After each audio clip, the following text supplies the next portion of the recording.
This season of the Urban Conservative Podcast is brought to you by Newton for Senate, working to improve education, reduce taxes, and keep North Carolina #1 for business. Find out more at newtonforsenate.com. This episode of the Urban Conservative has also been sponsored by Case Technology Consulting. Help your business get value out of its data and become more efficient and streamlined. Case Technology Consulting. Check out the link in the description. Just because you're black doesn't mean you have to vote Democrat. This year, in order to see benefits for our communities, we need to vote outside the box. Find out more by visiting us at tuconservative.com. Episode of Top of the Morning is brought to you by Edward Jones financial advisor Kelly Harmon, providing you with well-researched guidance backed by Edward Jones' extensive team and technology that help you prepare for retirement, children's education, or other financial goals. Call 252-473-1006 or visit the link on the screen.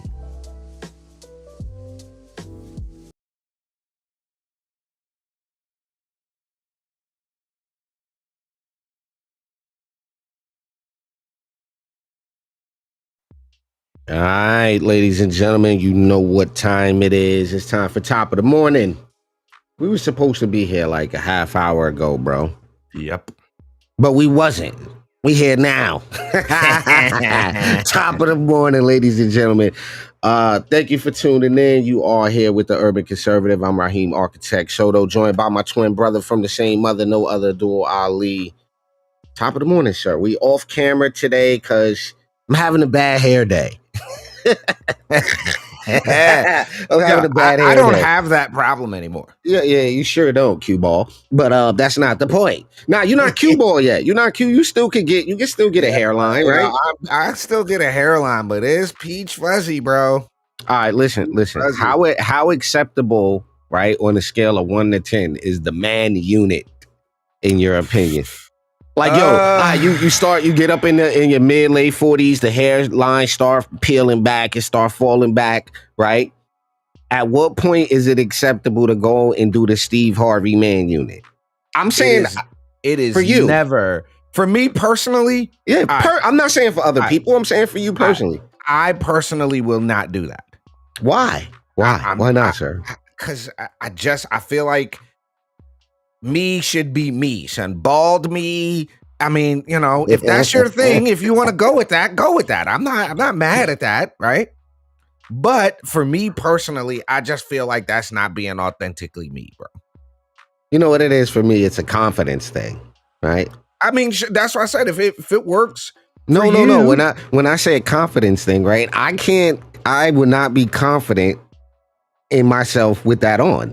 Like I couldn't feel good about myself. I'm trying to be like I understand if you look at it, right? Let's say you got the crazy out of pocket hairline. Like damn, bro, like you 24 and you got the George Jefferson, right? You 23 and got the George Jefferson. Like I understand your dilemma with the George Jefferson in your early 20s. But what I'm suggesting is I couldn't feel confident knowing that that's all in my head because I'm faking the funk, son. Like, come on, bro. Like, really? I couldn't look at myself. But anyway. I tell you what I will never do. I'll never do this right here. I'll never do that. You see my screen? No. When it comes to hair? I don't see anything. I'll never do that. That will never happen, sir. All right. Now, now. What is that? In the what is yeah. All right. Respectfully though. I mean, I get it. Like, I don't. Yo, what is that? I want to have a hairline with no hair. How do you have a spray on just hairline? And you have money. You paid somebody to do that. I don't know what you handed some sort of legal tender. Okay, to hold another on. Human being. And respectfully though, the man on one side of his face has 3 piercings. So okay. I will think this is This is in he's in pocket for his space. He's all right. You tap the hairline.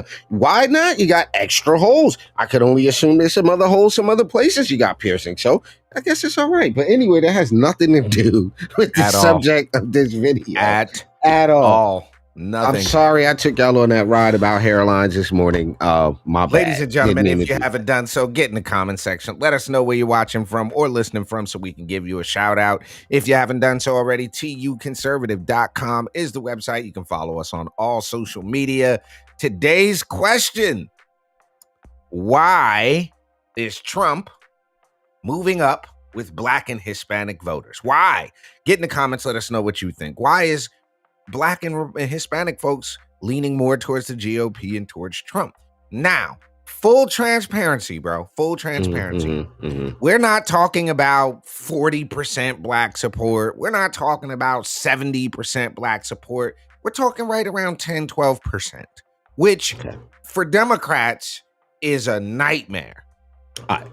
Look at what's on your screen. Can you explain to people what's on the screen right now? For those of y'all that's not watching and you're just listening, explain what that is.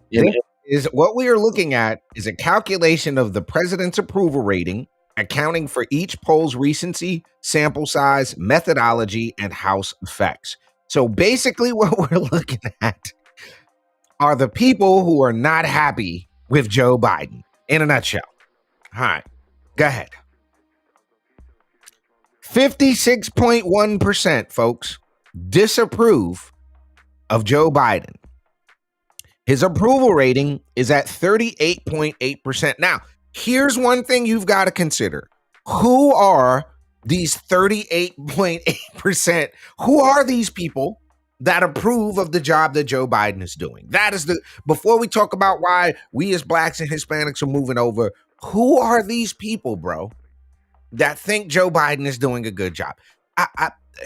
Who? You got to help me understand who that is. I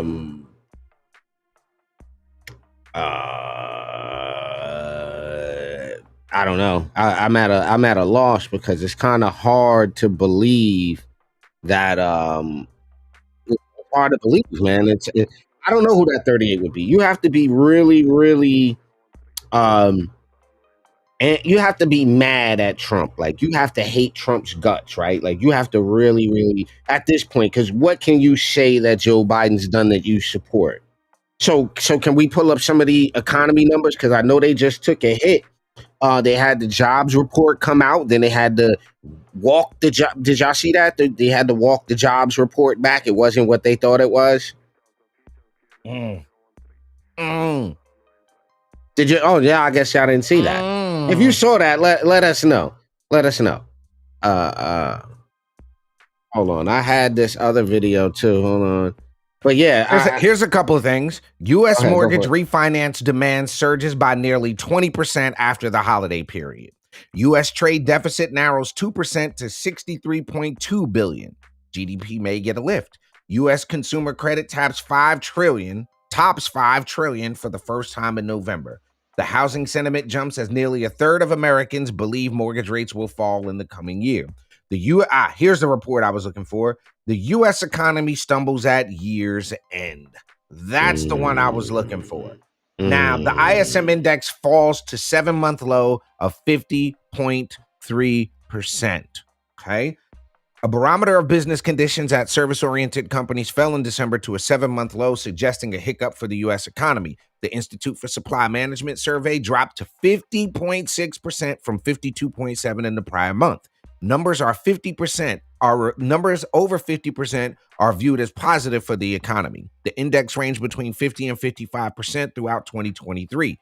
The services sector had a pullback in the rate of growth in December, attributed to the decrease in rate of growth for new orders and contraction in employment. There are concerns related to economic uncertainty, geopolitical events, and labor constraints. The problem that you have here, right, is they still haven't gotten inflation under control. The cost of goods and services continues to skyrocket. Bro, the most expensive vehicle to operate in the United States right now is a daggone shopping cart. You go in the supermarket, $100 will get you 2 or 3 bags of groceries these days. You tell me about it. But listen, you who are you telling, bro? we in there making all kinds of like. So I guess we just gonna get it for today. Looking like like that. It's serious in the grocery. It's serious in there right now. Yo, Yes, yeah. you wanna show you? Yo, look, you know who balling? You could tell by how your shopping cart look. Like, damn, he buying organic. He must be doing well. He getting the organic broccoli. Yeah, it's nuts in there right now. Right. And then the crazy part about this is when you look at what's happening in our country, and I just saw this in California, and this, I know this has little or nothing to do with the economy, but Gavin Newsom just said that California taxpayers in California will now foot the bill for transgender surgery for migrants. Say that one more time. California taxpayers will now foot the bill, pay for transgender surgery for illegal migrants. Excuse me. Yeah, that's. But the average person in Nancy, not Nancy, what's her name? Michelle, what's the lady's name? The mean lady. Maxine Waters' district is hurt. They can't get no help for no groceries. Yo, we'll help a kid chop his wing off, but we're not going to help you get no food. Yeah, you can't even, like, putting that into perspective is absolutely crazy. You're gonna pay for. Wait. Say that one more time. You have to say that again. You're going to pay for migrants, illegal migrants, to have surgeries, gender reassignment surgeries, with our money, with taxpayer money. And then you go look, and you wonder why blacks and Hispanics are moving towards the GOP. Look no further than Chicago. Look no further than New York City. Look no further than the places where in black and brown communities, people are being displaced. Their schools are being used to house people who are not American citizens, who are getting, I don't know what the number is that you get. I don't know. Some people are saying these guys come in the country, they get food stamps, they get medical care. Me and you right now could ride through any hood, anywhere, and find an old dude or an old lady shut in her neighborhood that can't get none of the above. Well, in New York, they have today the migrants are illegal migrants are being housed in the school. The kids in New York, you can pull this up right now. Pull up New York kids home school remote for migrants to be in the school. They moved them out of Floyd Bennett Field and then put them in the middle school there, in the high school there, and it's absolutely ridiculous. But you get what you vote for. That's the reality of it, is that you get what you vote for. No and joke. Yo, you couldn't make this up.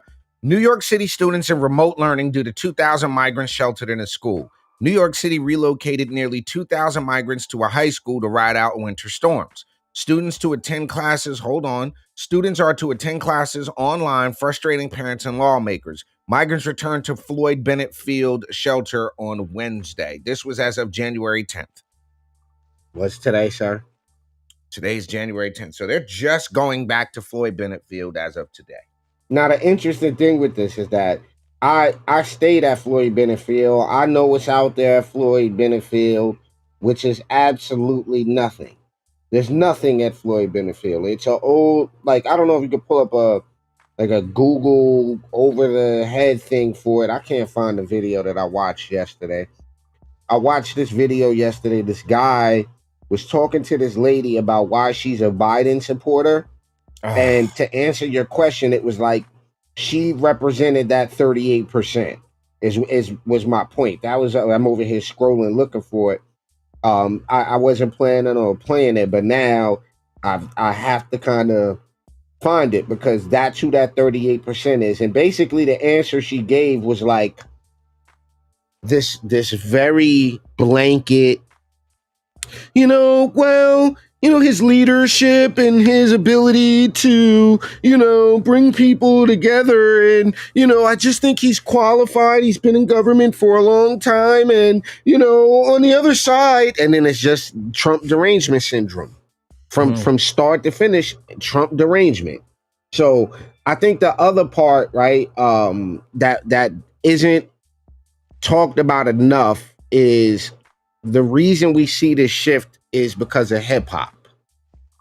Now, okay, hip hop has predisposed us to look at Trump as a success symbol, whether we like it or not. The pendulum swings both ways. If we're able to look at hip hop and say, well, it's influencing the kids in the trap music and so we look at all the references to Trump, right? Tell me the hip hop reference that was like, Trump's a racist piece of crap. Not until, who is it? Was it? No. I'm not talking about Donald Trump. Like that one. I'm not talking about that. That doesn't even count. That's all I'm saying is that you don't have one. It's a no. non-existent thing.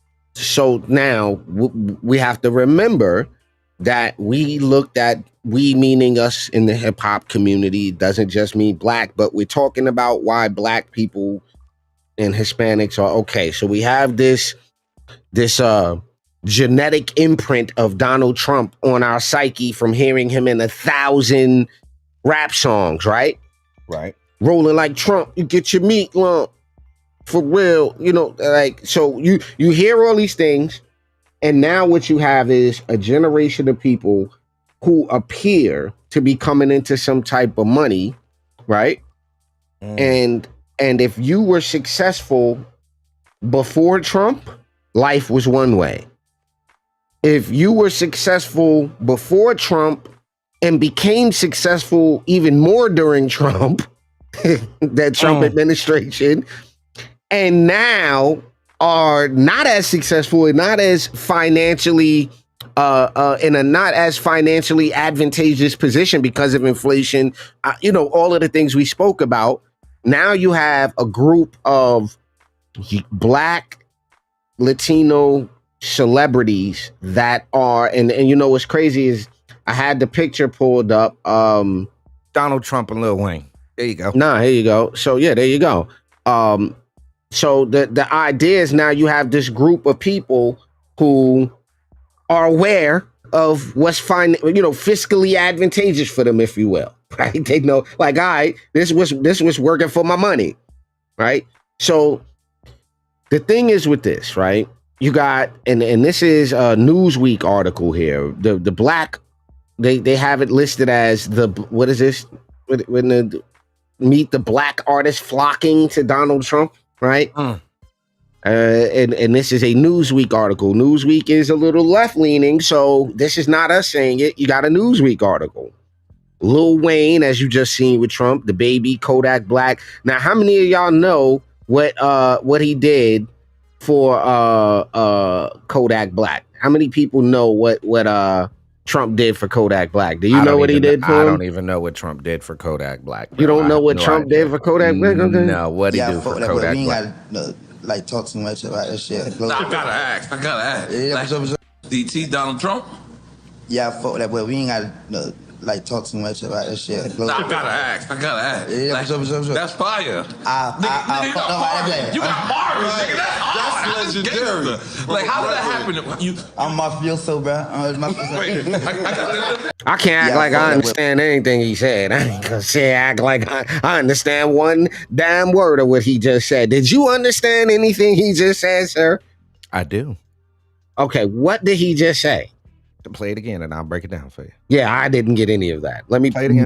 Let me mash my earphones harder. Donald Trump? Yeah, fuck that, but we ain't gotta. I got that part. Yeah, I mess with that boy. I mess with. Is it me or is he tweaking? I've never seen this. Always. Oh, okay. Always. Because I've just seen this. This is very reminiscent of a scene on a late night homeless encampment in Miami somewhere. He just has that face. I'm sorry. I can just see him with no shirt. I'm sorry. All right, here we go. No, like, talk too much about that shit. We ain't gotta talk too much about it. Okay. Got that. Yeah, that's fire. I fuck about that. You got bars, nigga. That's He didn't say anything right there. legendary. He didn't say anything. That was but Nori interrupted him, so don't worry. He didn't say anything. Keep going. What am I looking at right now? All right, keep going. No, I can't. It's that right there. It's like, how did that happen? I'm mafioso, bro. What did he just say? I'm mafioso, bro. He was joking. He said, I didn't understand it. All right, keep going.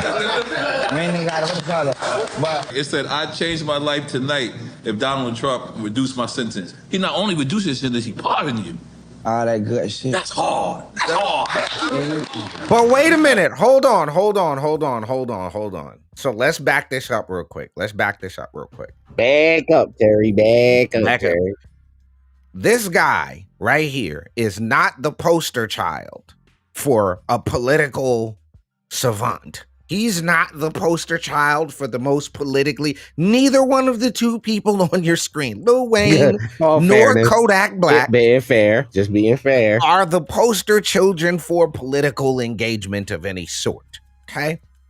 But what you got to remember is this: for every time the left or the Democrats, the radical left, says Donald Trump is a racist, what racist pardons somebody like that?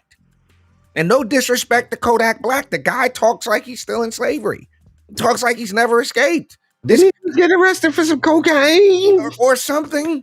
But the fact of the matter is, a racist does not do that. Oh yeah, he just got arrested. He in jail again.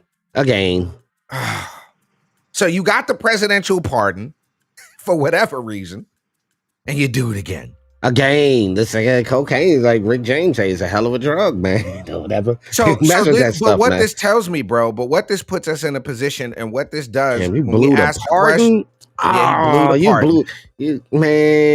Man, who is your manager?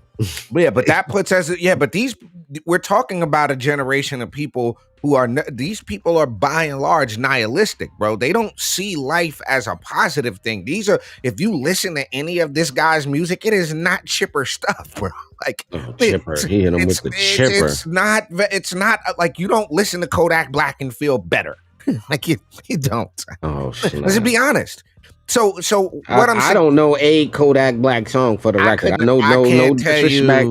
I couldn't even do it.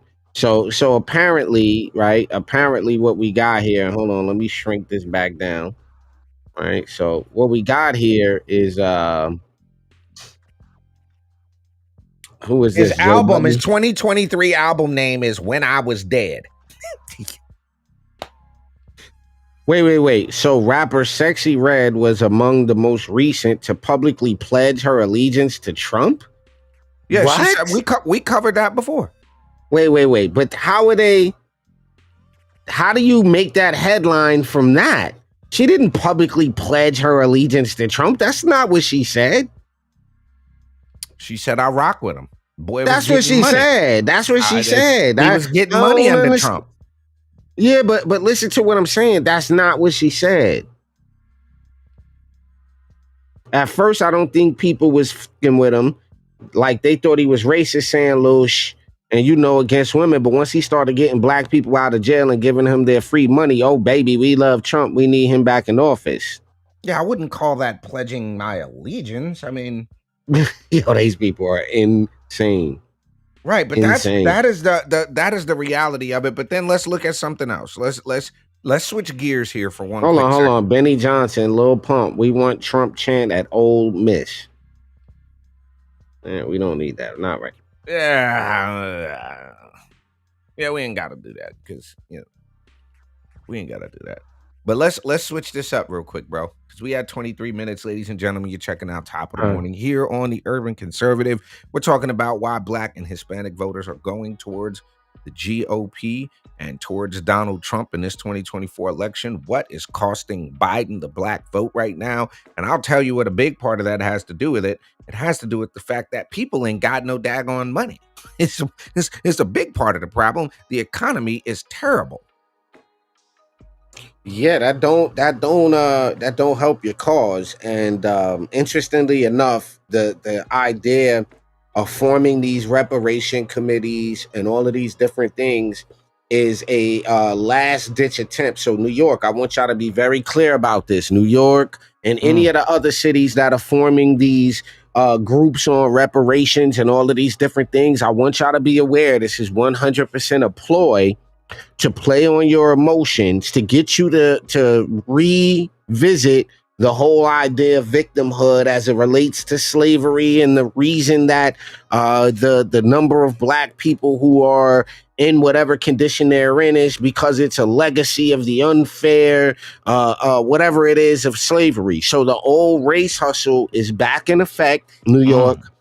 Be careful, because again, Kathy Hochul just signed this. She just did this. You know, whole New York reparations to study the effects of the studying of the, and again, this is an election year. So going into that, she wants to be able to say, and I formed the committee on reparations. That's why you should give me your vote.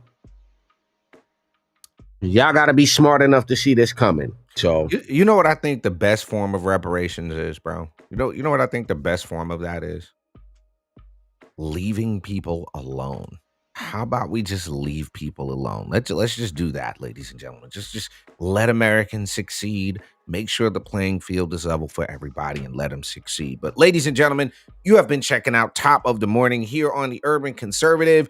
We will be live and direct with you tomorrow morning for another episode. Make sure you're following us on all social media at TUC Twins. TUconservative.com is the website. I will see you January 25th in Charlotte at Midtown Tavern for my U.S. House District 12 fundraiser with RNC Committee Woman Keisha Brassington, NCGOP Chairman Michael Watley, and Speaker of the North Carolina House Tim Moore. You can find out more about that by visiting aliforcongress.com, hitting that little donate button up at the top. We're asking each and everybody to go ahead and put in $24 to help us do more in 24. Hit that subscribe. You can check your voter registration and all that good stuff.